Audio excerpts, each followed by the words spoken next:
Hi, I'm John Green. This is Crash Course World History, and today we're going to talk about Israel and Palestine, hopefully without a flame war. Yeah, big ask, Mr. Green. I mean, that fight goes back thousands and thousands of years. Except thousands of years ago, there wasn't an Islam yet, so yeah, no. Also, let me submit that very little of this conflict between Israel and Palestine over the last several decades has been about, theological differences between Islam and Judaism. No one's arguing about whether the most important prophets descended from Abraham's son Isaac or his son Ishmael, right? It's not about whether to fast during Yom Kippur or Ramadan. It's about land. Portraying the conflict as eternal or as religious makes it feel intractable in a way that frankly it isn't. So instead, let's begin, as most historians do, in the late 19th century. And instead of talking about religion, let's follow the lead of historians like James Galvin and discuss competing nationalisms.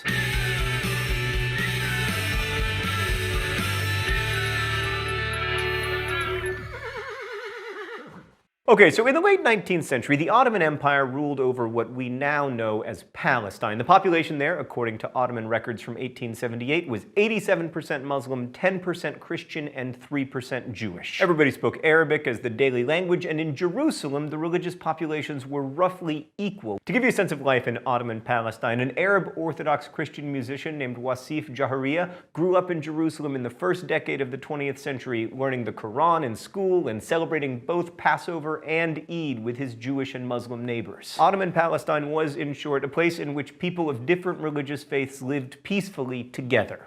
All right, let's go to the thought bubble. The late 19th century was the golden age of nationalism in Europe, and no place was crazier than the Habsburg Austro-Hungarian Empire, in which at least 10 different nations all wanted their own state. And in that hyper-nationalistic empire lived a Jewish journalist named Theodor Herzl, who had hoped that Jews could assimilate into European nations, but soon became convinced that the Jewish people needed to leave Europe and settle in their own state. The concept of Jewish nationalism came to be known as Zionism. It's important to keep in mind that most Zionists were secular Jews, so they imagined Israel as a state for Jews more than a Jewish state. In 1917, the British government, hoping to gain the support of Jewish people, issued the Balfour Declaration, promising, quote, the establishment in Palestine of a national home for the Jewish people. A bold promise considering that Palestine was still technically Ottoman, as they hadn't yet lost World War I. Of course, they would soon, but it turned out that the British were over-promisers when it came to Palestine, because a year before the Balfour Declaration, the British had secretly promised the French that they would divide up the Arab territories and the Brits would keep Palestine.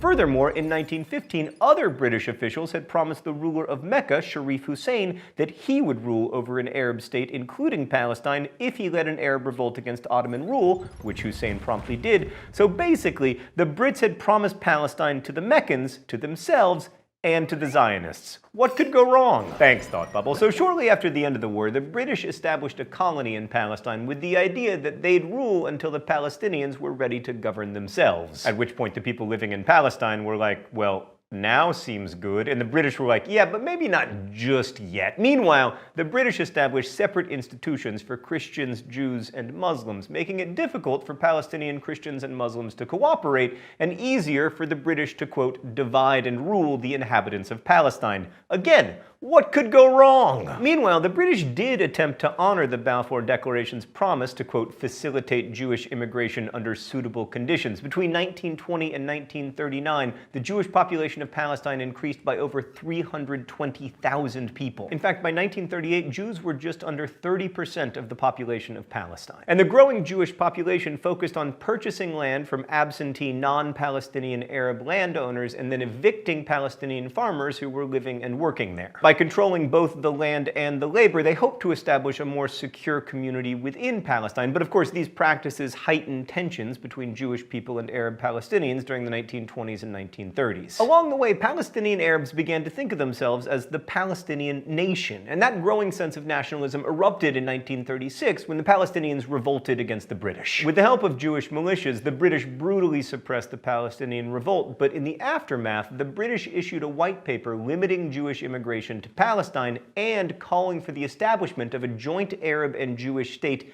in Palestine within 10 years. This managed to leave no one happy. The Zionists were angry at Britain for limiting Jewish immigration at a time when Jews particularly needed to leave Europe, and the Arab Palestinians were unhappy about the prospect of waiting 10 years for a state. And then came World War II, which was actually quite a peaceful time in Palestine. But then it ended and tensions resumed, and the British realized that colonies like Palestine were far more trouble than they were worth, so they handed the issue of Palestine over to the newly created United Nations. They were like, oh hey there, United Nations, for your first problem. So in November of 1947, the United Nations voted to partition Palestine into separate Palestinian and Jewish states. The partition plan called for 2 states roughly equal in size, but the borders looked like a jigsaw puzzle. I mean, you do not look at this map and think, yeah, that's gonna work. Sure enough, it didn't. And soon after the plan was announced, the cleverly named 1948 Arab-Israeli War broke out, with Israel on the one side and the Palestinians and many Arab states on the other. The Israelis won, and when an armistice was signed in 1949, Israel occupied a third more land than they would have had under the UN proposal. Meanwhile, Jordan controlled and later annexed the West Bank and the old city of Jerusalem, and Egypt controlled the Gaza Strip. Over 700,000 Palestinians fled their homes and became refugees in the surrounding Arab countries. And to Israelis, this war was the beginning of their nation. To the Palestinians, it was the Nakba, the catastrophe, as they became stateless. Over the next 18 years, nothing changed territorially, and then in 1967, Israel and several Arab states went to war again. It was called the 6 Days War because, get this, it lasted 6 days. Israel won and then gained control over the West Bank, the Gaza Strip, the Sinai Peninsula, and the Golan Heights. So the 1947 proposal looked like this. By 1967, things looked like this. Then the UN passed Resolution 242. Man, they are good at naming resolutions, which outlined a basic framework for achieving peace, including Israel withdrawing from the territory acquired in the war, and all participants recognizing the rights of both a Palestinian and an Israeli state to exist. This, of course, did not happen. After the war, the broader Israeli-Arab conflict morphed into a more specific Israeli-Palestinian conflict. And this is a nice moment to note that not all Muslims are Arabs, not all Arabs are Palestinians, and not all Palestinians are Muslims. Like, there's a significant Christian minority of Palestinians, for instance. Palestinian is a word used to describe the ethnic identity of those who have historically lived in Palestine. There were, for instance, lots of Christians in the Palestinian Liberation Organization, or PLO, formed in 1964 and led by Yasser Arafat. The PLO oversaw guerrilla groups that attacked civilians, but also used non-violent approaches to try to achieve a Palestinian state. And meanwhile, the Israeli government began to establish Jewish settlements in what had been Palestinian territory, including East Jerusalem, the West Bank, and the Gaza Strip. There are now over 350,000 Jewish settlers in the West Bank and over 200,000 in East Jerusalem. And these settlements are illegal according to international law,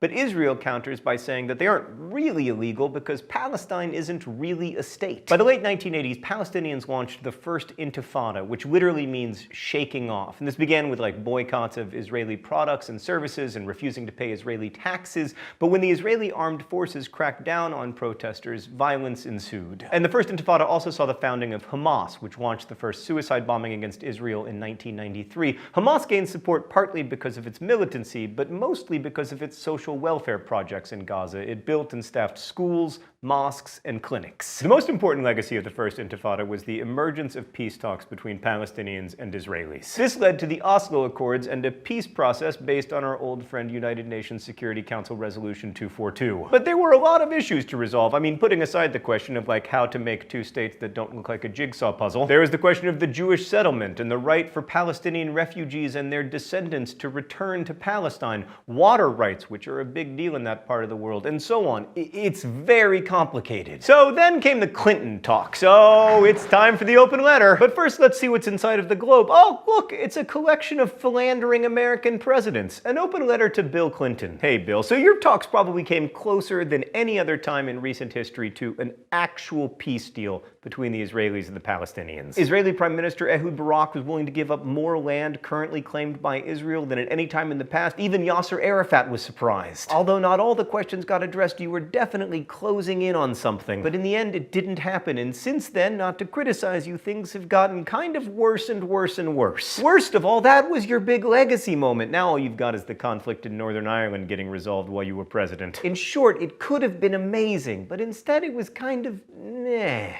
Kind of like your presidency, actually. At least you'll always have those vodka-soaked hugs with Boris Yeltsin to look back on. Best wishes, John Green. So the Clinton talks failed, Ehud Barak's government was undermined, and then in September of 2000, Prime Minister candidate Ariel Sharon led a group of 1,000 armed guards to the Temple Mount in the Old City of Jerusalem. To Muslims, this is known as the Al-Aqsa Mosque, and it's the third holiest site in Islam, behind only the Kaaba in Mecca and the Prophet's Mosque in Medina. And it's the holiest site in Judaism, so in short, it's a pretty touchy place to march to with 1,000 armed guards. So the event sparked a massive protest, which eventually led to the much more violent Second Intifada, in which more than 3,000 Palestinians and 1,000 Israelis were eventually killed. In 2002, the Israelis, claiming to act in defense of civilians, began construction of a wall around the West Bank, but instead of following the borders established after the 1967 war, the barrier was built to include many Israeli settlements on the Israeli side. To Israelis, that was about self-defense. To Palestinians, it was an illegal land grab. Then in 2005, Yasser Arafat died, and in an election shortly thereafter, Hamas won a majority of the parliamentary seats. Since then, Hamas and the Palestinian Authority have sort of divided how to govern Palestine, and it's also sort of been poorly governed. In the past 10 years, Hamas has frequently launched rocket attacks into Israel. Israel has responded with extended and extremely violent invasions of Palestinian territory that have seen thousands of Palestinians killed,